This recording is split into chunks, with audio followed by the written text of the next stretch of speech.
So I'm going to provide one example here just to illustrate the crucial role of science and scientific analysis, and the role of scientific analysis to avoid misinterpretation in some sense. Next build. Just hit space. Yeah, okay, so this is, this video was recorded by pilots deployed from the aircraft carrier USS Theodore Roosevelt in 2015. The example has been given the nickname GoFast because it gives an impression of an object moving very rapidly against the ocean surface.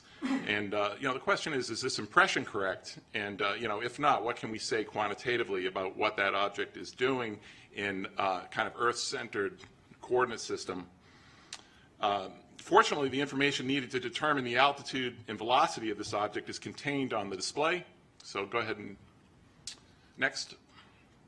And this includes the elevation angle of the camera, the azimuth angle of the camera, the target range in nautical miles, aircraft altitude, the time reference in seconds, indicated airspeed in knots. This information in this video in particular has been discussed quite a bit on the web.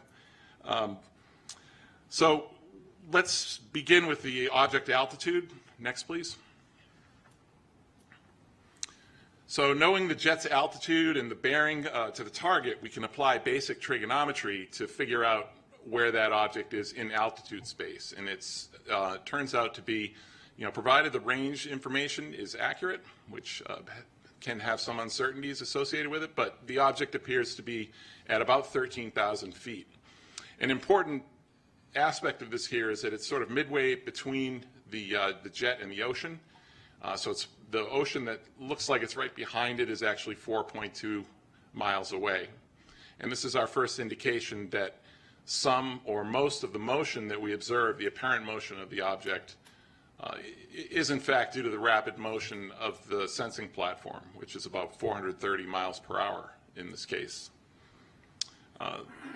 But we don't have to guess about this. So we have enough information on this display to actually reconstruct the encounter. Go to the next slide, please. And so this is what this is. This is using additional information on the screen, including the time axis. And so we know that this aircraft is banking about 15 degrees left, and you can compute through a simple calculator the approximate radius of curvature of the flight.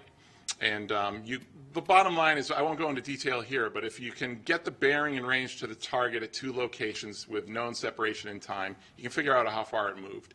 And in this case, this object moved about 390 meters in 22 seconds, and that corresponds to a velocity of just 40 miles per hour. And so that's a velocity that's consistent with wind speeds at 13,000 feet. So it's not our task to conjecture what this object is, but it's an example that illustrates the type of data needed to determine critical parameters that will help us identify such objects going forward. In addition to the importance of quantitative analysis, this example also serves to illustrate the kind of cognitive bias we have to contend with for UAPs recorded from unfamiliar perspectives.